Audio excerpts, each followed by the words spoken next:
প্রধান উপদেষ্টার কার্যালয়ে মঙ্গলবার সকালে অনুষ্ঠিত হয় উপদেষ্টা পরিষদের বৈঠক। এতে সভাপতিত্ব করেন ডক্টর মোহাম্মদ ইউনূস।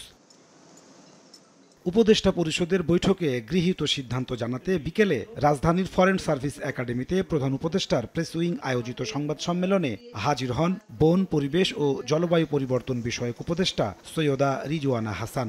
বলেন, চিকিৎসক সংকট কাটাতে ২,০০০ চিকিৎসক নিয়োগের সিদ্ধান্ত হয়েছে বৈঠকে। আরও ২,০০০ চিকিৎসক নিয়োগের সিদ্ধান্ত নিয়েছি।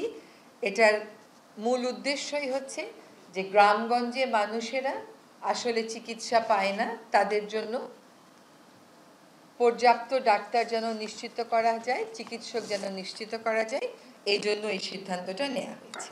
এক প্রশ্নের উত্তরে রিজওয়ানা বলেন, বাংলাদেশে মব জাস্টিসের জায়গা নেই। জানান, চাঁদাবাজির বিরুদ্ধেও শক্ত অবস্থানে সরকার। মব জাস্টিস বা মোরাল পুলিশিং, সরকার বারবার তার অবস্থান স্পষ্ট করেছে এটা বলে যে মব জাস্টিস বা মোরাল পুলিশিংয়ের কোনো সুযোগ এখানে নেই, এদেশে নেই। সরকার এটার বিরুদ্ধে সবসময়ই একটা শক্ত অবস্থানে আছে। সরকার চাঁদাবাজি রোধে অবস্থান নিবে, পদক্ষেপ নিবে এবং নিচ্ছে।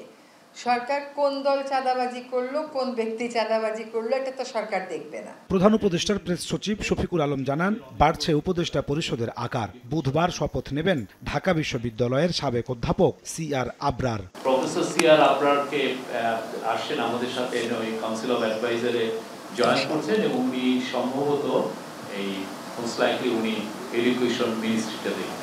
এদিকে জুলাই গণ অভ্যুত্থানে শহীদ ও আহতদের সন্তানদের স্কুল ভর্তিতে 5% কোটা বাতিল করেছে শিক্ষা মন্ত্রণালয়। তবে প্রতি শ্রেণীতে অতিরিক্ত একটি করে আসন সংরক্ষণ রাখার নির্দেশনা দেওয়া হয়। এটা একটা এককালীন সুবিধা হিসেবে থাকবে শুধুমাত্র স্কুলে ভর্তির ক্ষেত্রে। নাজমুস সালেহী, সময় সংবাদ, ঢাকা।